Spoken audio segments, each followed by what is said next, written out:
authors, filmmakers, entertainment, and all your listening needs. Listen now to Talk Now Radio, where no topic is taboo.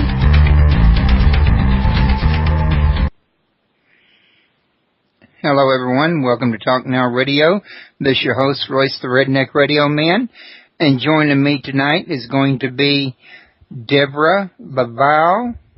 And we're going to be discussing her newest book, A Leap to Freedom, that she gets involved in a lot of the guilt that we have and we're hanging on to that keeps us separate, that we really don't need to be hanging on to. So we're going to be talking about quantum guilt answers, or the healing quantum guilt answers, as she likes to put them in her intro over here, that will help give us all a lot of freedom from a lot of the emotional baggage that we carry each day. And I'm going to let her tell us a little more about that and correct any errors I made in what I was saying. But real quick, I want to remind everybody, if you want to learn more about her, go to her website, www.deborahLaval, DeVrahLaval.com. And she has all her information in there on a nice big site. It's a lovely site. I've been to it, and I think y'all will enjoy it. I had it right in front of me just a minute ago. She's got counseling. She's got information on her book, free reading, newsletters, resources, a place to contact her. She has an area there she calls the Magic Doorway. She can probably tell us a little more about what that's about since I'm not sure. But she's got plenty there to keep y'all's attention when you're there. And if y'all want to call in and ask questions, the number is 832-632-7904. If you're not listening at the site, if you want to join us live and chat, it's www.talknowradio.com. The player's up close to the top of the page where it's easy to find. Come on in and hop in, and you do need a free membership to get in the chat, and it's there to keep the spam bots out. But like I say, we don't charge anything for it, so feel free to come join us. Deborah, how are you doing today? I'm doing great, Royce. Thank you. Well, I want to thank you for coming to my show. It's a pleasure to meet you. I know this is the first time I remember having you, but I've really been looking forward to it. Likewise, yeah. I'm glad we got our time straight. Yeah, that happens quite a bit doing what I do, especially with some people overseas, and sometimes a time zone can actually move depending on daylight saving times. It can get kind of funny. So that does happen quite a bit, and I just kind of learned to try to work around it. You know what I mean? Yeah, I do know. So did I say anything correct or incorrect about the book there while I was introducing you? No, the book that I've written that is now being launched is called Leap to Freedom, Healing Quantum Guilt. And it's a very different kind of book. People who have read it have had actual leaps to freedom. So that's what it's all about. Is that guilt is the ultimate separator from our divine source. Okay. Go ahead. And I think, though, I should tell you a little bit about how I got onto this guilt business. I was just fixing to say that when I almost walked all over you there and interrupted you. It was to tell you, why don't you tell us a little something about yourself and what led you into the book, and you just come right up behind it. Okay, well, I guess we're synchronized. Yeah, it sounds like it. Yeah, well, it happened for me during a meditation retreat at the age of 29. And in this meditation retreat, I had what is called a direct experience of the truth, or enlightenment of who and what I really am. And this was the most profound moment I had ever experienced up until that point. And what I experienced was an absolute love, a love that went far beyond the confines of this body-mind, pretty much beyond anything that I'd ever experienced prior to that. And a miraculous healing soon followed this experience. An organ in my body actually grew back that had dissolved prior to this meditation retreat. So that was quite remarkable. And in this experience, I saw that there was no guilt. There was only love. And this enlightenment experience was so profound that it literally changed my life forever. And then I began to study with masters and gurus and teachers in order to deepen and integrate this experience. And then people began to gravitate to me, and I naturally just started working with people. But the effect of this awakening changed my life so completely that everything I assumed to be true and real seemed to dissolve. So it's almost like everything I thought was normal and real became the opposite. It wasn't normal and real. It was the other way around, which is what this book, the second book, is all about. And the thing that I find most important from all of these experiences, well, I had many experiences over the years after this experience, but the thing that I found most interesting was that the fact that I realized that I am one with the source of all life. And that was the main crux of the whole thing. I'm one with the source of all life. And this guilt that I came across is the absolute separator of that. And that's why I came up with this quantum guilt. It's like the core guilt. It's the guilt that goes beyond everything. Kind of sort of like original sin guilt. Yeah, it is the original sin guilt, if you want to call it that, although according to what I've studied and what I've understood and experienced, there's no original sin, but exactly right. Yeah, I'm familiar with what you're talking about. I use that because it was an expression that seemed to blend with what you were saying there, in other words. Seemed like it was along the same line principle-wise. But I do know that I am familiar with that, and I can tell you I've heard preachers get in the pulpit, because I used to be a Sunday school teacher. My dad was a preacher. I'm into the spiritual path now. I got away from religion, but while I was there, what I did notice is a lot of preachers would get up there and they would talk about there is no separation from God. However, this would really be said without knowing the true depth of what that meant. It was more like a metaphor to them than... Well, ma'am, I do apologize for that. I can't help that. I got emphysema and it hit me before I could get to the mute button. But what I was going to say is it's not like it had a reality to them, in other words. But, you know, even Jesus himself did say, I and my Father am one. And isn't that the real scriptural teaching that we are all at one with the source? Yes, it's the scriptural teaching in the Bible, but it's the scriptural teaching in every other religion, in the esoteric religions as well. So it's quite interesting, and this is where I did my research. I really wanted to delve more deeply into this ego separation from source or original sin, because many people had come to me for spiritual counseling after that enlightenment experience regularly, and they displayed that painful separation of the guilt and grief and unworthiness, all of them, pretty much, in their lives. And go ahead, Roy. Yeah. No, I was just going to ask you, though, this here sin nature that most, guilt thing that most people feel, does it something that occurs during childhood, say sometimes laid on by fellow students, sometimes from teachers, sometimes parents and religious leaders, and a whole conglomerate of well-meaning people that don't know the damage they're doing? Yes, it's true. But that is the symptom. More, the cause is what I deal with in the book, the core. The symptom is all the ways we treat each other. You know, I looked at this quantum, I made up the name quantum because quantum is the smallest amount possible, and yet it's our largest problem. And as I mentioned before, I discovered that the guilt is the greatest separator there is from love, truth, and enlightenment.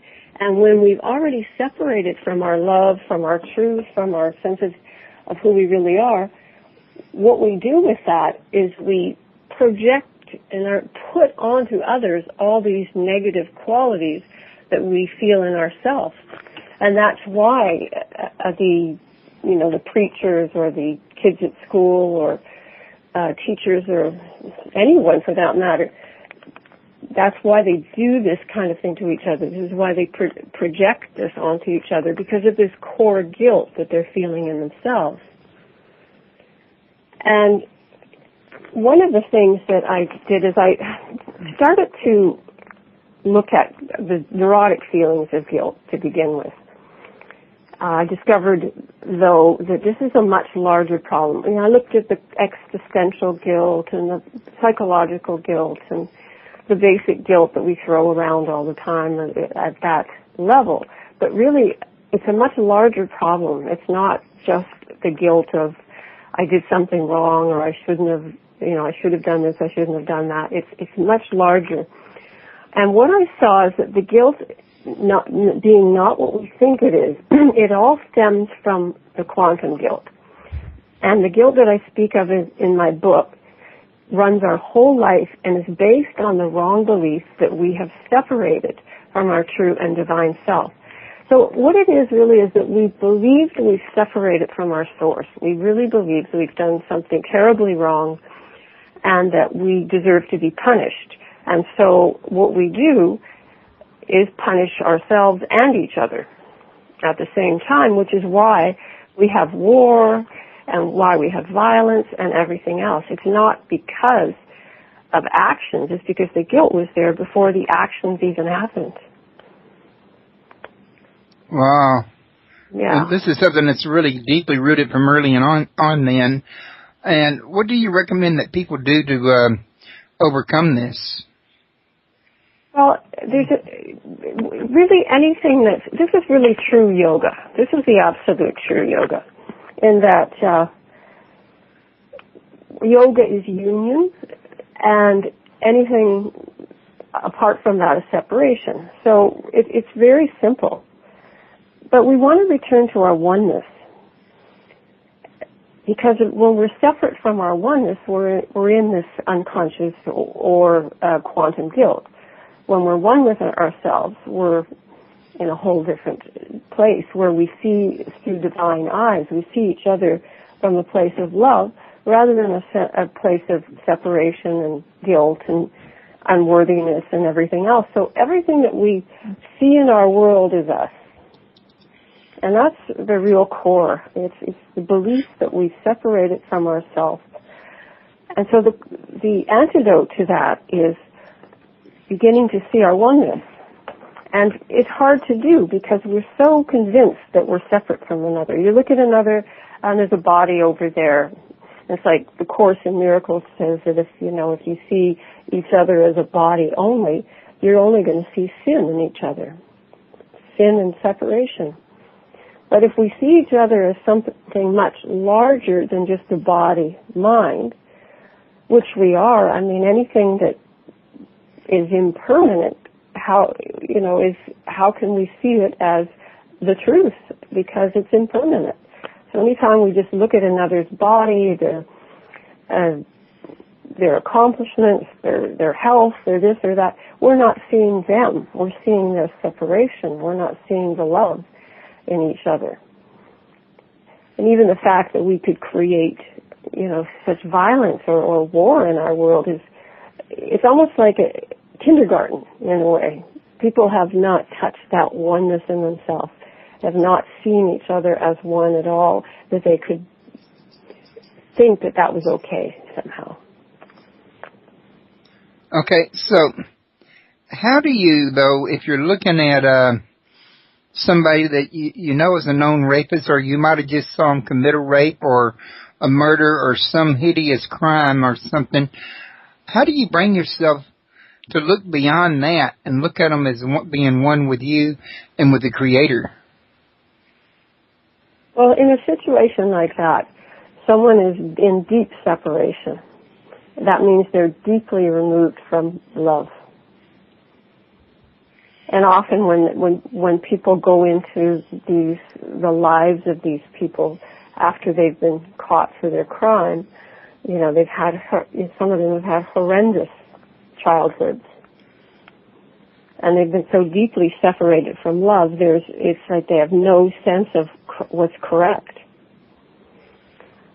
I'm sorry, I didn't mean to step on you there. Oh, no, go ahead, yeah. I was just going to say, though, you think it's important then for people to remember that things are not always as they seem, that this individual is probably coming from his own hurt and mirroring it into the world?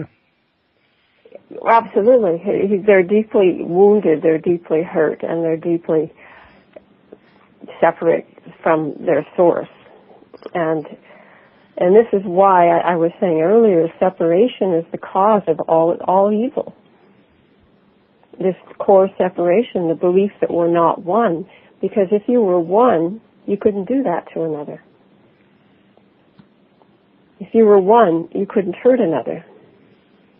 You could see you are one. They are still one, but they have no consciousness of that. If you have the consciousness of that, that's why most of us don't do that, because we have some sense of others being part of us somehow.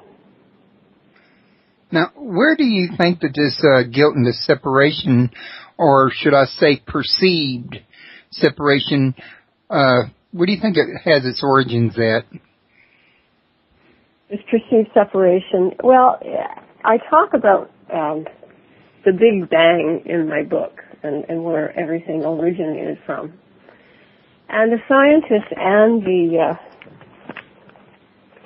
saints seem to come together on some of this stuff. And what they talk about is that at the beginning of time, there was as you know, Big Bang, and this infinitely hot singularity, the smallest possible light arose and dissolved at the same time. So in a way, it actually didn't happen. It really didn't happen. In fact, we never separated. We never actually arose as what we think we are now. And it's quite interesting because all of the scientists claim the fact that we are one and we have never separated from Source at all. You know, the Apostle Paul said something in the New Testament about seeing yourself as looking darkly through a glass, which is reminiscent to me of what you're talking about now. Yeah. Kind of like descriptive of what you're trying to say. So it's kind of like what we really see is a shadow or a mirror or a image of or a ourselves. hologram. Yeah. In flesh, but it's not really real, in other words. That's right, yeah. That's exactly it. I believe the Gnostics kind of describe this story with the story of Yah the Boeth, don't they? Or are you familiar with that? Oh, say that again, Roy. The Gnostics, they tell the story of the world's creator, the God that's in charge of this world now. Oh, right, yeah. Okay, you're familiar with that story? Yeah. That sounds kind of like what you're describing now. Would they be pretty close to the same thing? Yes, it is, because, well, it's also that anyone that's had a near-death experience, anyone that's had an enlightenment experiences the same thing. There's only one thing to experience, that we're already one with the Source, and we've never left. And now science is backing us up. We've got David Bohm, he's a scientist, and he says, you're not merely made of the same thing, you are the same thing, one thing unbroken. So it's there. The separation seems real, but it's not, because we can find our way through having these kinds of experiences, beginning to see each other as divine, and recognizing that, yes, it's all one substance. We've never really done anything wrong. We're just one thing. In fact, some of the scientists are even saying today how cause and effect, which is, it all ties into guilt. So it's kind of the Eastern version of guilt, if you know what karma, in a sense. I'm sorry, I didn't mean to interrupt you again. Yeah, no, go ahead. But I was just going to ask, have you ever read the Kabbalion by the Three Initiates? No, tell me the story. I'm curious. Well, it's not really per se a story so much as it is a description of God according to Hermeticism, or at least their interpretation of it. But it describes God as being mental, and that He is the universe, and we are Him, and it's all a mental, kind of like a dream state, and there is no reality in this. All of creation is not a reality. In other words, it's all like a mental dream of God, so to speak.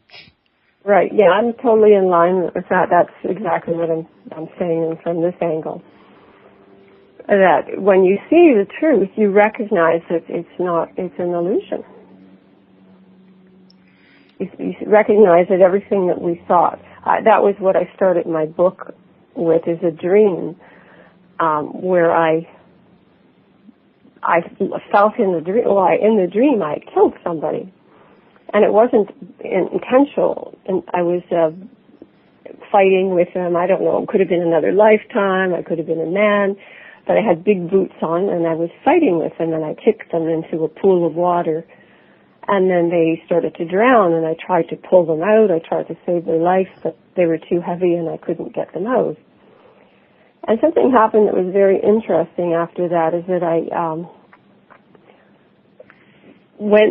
I remember going to bed after having had this dream, but waking up, and I was still in the dream. Nothing had changed. I was still in that dream, and yet I was in my apartment as a normal person. And here I was thinking, what happened? Why am I still in this dream? And time dissolved. And everything just became very illusory. I walked around just trying to feel what was real in the room and grabbed my bathroom sink. Everything was dissolving as I was being shown, and I was then taken up to a much higher frequency where I was being shown that we really are, it's all illusion, and we really are divinely loved and forgiven at the absolute level. And that's the only thing that's true and real. Everything else is just a projection, just a mental, the way you described it, the mental out picturing from our idea of it. So for that reason, we're forgiven. That kind of, to me, though, it kind of begs the question of what's the purpose of this here illusionary reality that God is having, in other words? Well, it's like any dream or any movie you go to. You go to the movie and you enjoy it. There's a good guy, there's a bad guy, there's the antagonist, the protagonist, and everyone has their part, and each part is important to the movie. So it's kind of like an experience. It's like an experience. So similarly, we're in an experience of that, of that kind. It's like a movie. Like we're in a movie, and it really what's required in that is for us to really get to that place where we understand this is a movie. It's okay. It's okay. We're divinely loved at all times. We're not wrong. We're not bad. And the next stage of that is that the scientists and the saints also say that it's all scripted. And one saint in particular says that Ramana Maharshi is a great Eastern saint, and he said, "The force that brought you here knows every action the body needs to take, and will see to it that it takes those actions." And that's a saint that's a high caliber, highly evolved saint. And so it's an interesting way to look at it, a way to begin to experience it, because if every action is actually divinely moved along, we can just rest there. We can just relax. Okay. But If we think we're the doers, and that's one of the greatest things with this guilt that becomes a problem, is if we think we're the doer of action, then we're condemning ourselves always to guilt and to suffering and to anger and frustration and everything else. But if we relax in that more surrendered place of something bigger than us is in control, then we'll be doing our actions. It's not like we're going to lie around doing nothing. We'll do the actions, but we'll be doing it from a place of peace, a place of knowing that something larger than us knows what our role is in the movie. Okay. Now, we had a question from a listener that wants to know, why does karma seem more severe to other people? Which I don't think she meant to type it quite like that, but I think she meant to say is, why does karma seem more severe to some people than it does to other people? Why do they have harder karma? Is that the question? Or why does that seem like it's more severe? In other words, yeah. Well, people are doing different things in the movie. You know, some people are learning very quickly. And then when you're learning very quickly, what happens is you've got a lot more lessons, or you've got a lot more to understand. And when you go through a lot, anyone that's gone through a lot of things, whether they be physical things or financial things, spiritual things, they come out wiser. They come out more, evolved. And some people don't have a lot of karma, and that's just, they could be a young soul, or they could be just living through some part of this reality for some other reason. Everyone has a purpose, and everyone has a reason for doing what they're doing and becoming what they're becoming in this movie. So there's no right or wrong. I think we misuse things like karma to make people wrong, because I know, having been in spiritual groups for 30 years, that you hear people, oh, well, that's their karma. Rather than, I would take the word karma right off of everything and just simply being, that's just it. That's just how it is right now. That's their experience, and honoring their experience, knowing that we don't know the mystery of what lies behind people's experiences. And that's part of becoming more one with each other, is honoring what lies behind everyone's life and honoring the bigger power behind that. And maybe the purpose behind any one given action, or behind all actions, even individually, is just simply the purpose of living. Mm-hmm. Yeah, each one is each karma, each event, each thing you do is an experience of experiencing life. Maybe it's what it all boils down to. The end is each one has a set plan to live a certain part of life, because the more people that can live the more kind of lives, the more God can have coming in at one time. Sure. I mean, it really is just experience. It's just, everything is for love. When we look at it, everything is for love. Everything's taking us back to love. Everything's taking us back to that place of love. And so whatever we go through is for that reason, whether it be good or bad. So it's really about taking all judgment off of everything that we experience and letting ourselves be thankful or non-judgmental about it. And that in about itself, living and letting live. Yeah, living and letting live, exactly. And I think that's one of the most important things that we can do in our world. If we're going to project anything onto this world, and when I say this world, I mean this world is actually our world. Each one of us has a world that we see. Because you can put 5 people in the room and everybody will see a different world. So that's exactly what it is. We all have a world that is uniquely ours. And so whatever we put into that world is what we experience. So why not put love into that world? People who have read it have had actual leaps to freedom.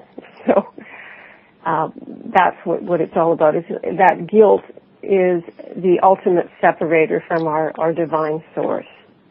Okay. But go ahead. And I think, though, I should tell you a little bit about how I got onto this guilt business. I was just fixing to say that when I almost walked all over you there and interrupted you. It was to tell you, why don't you tell us a little something about yourself and what led you into the book, and you just come right up behind it. Okay, well, I guess we're synchronized. Yeah, it sounds like it. Yeah, well, it happened for me during a meditation retreat at the age of 29. And in this meditation retreat, I had what is called a direct experience of the truth.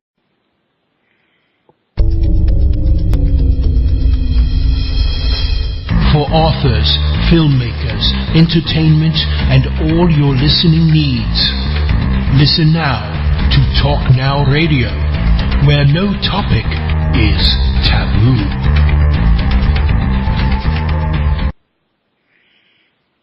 Hello, everyone. Welcome to Talk Now Radio. This is your host, Royce the Redneck Radio Man. And joining me tonight is going to be Deborah Laval. And we're going to be discussing her newest book, A Leap to Freedom, that she gets involved in a lot of the guilt that we have and we're hanging on to that keeps us separate, that we really don't need to be hanging on to. So we're going to be talking about quantum guilt answers, or the healing quantum guilt answers. I remember having you, but I've really been looking forward to it. Likewise, yeah. Glad we got our times straight. Yeah, that happens quite a bit doing what I do, especially with some people overseas, and sometimes a time zone can actually move depending on daylight saving times.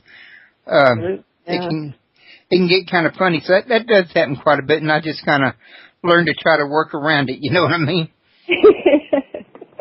Yeah, I do know. So, did I say anything correct or incorrect about the book there while I was introducing you? No, the book that I've written that is now being launched is called Leap to Freedom, Healing Quantum Guilt. And it's a very different kind of book. She likes to put them in her intro over here that will help give us all a lot of freedom from a lot of the emotional baggage that we carry each day. And I'm going to let her tell us a little more about that and correct any errors I made and what I was saying. But real quick, I want to remind everybody, if you want to learn more about her, go to her website, www.deborah.laval, DeVRAHLAVAL.com. And she has all her information in there on a nice big site. It's a lovely site. I've been to it, and I think y'all will enjoy it. I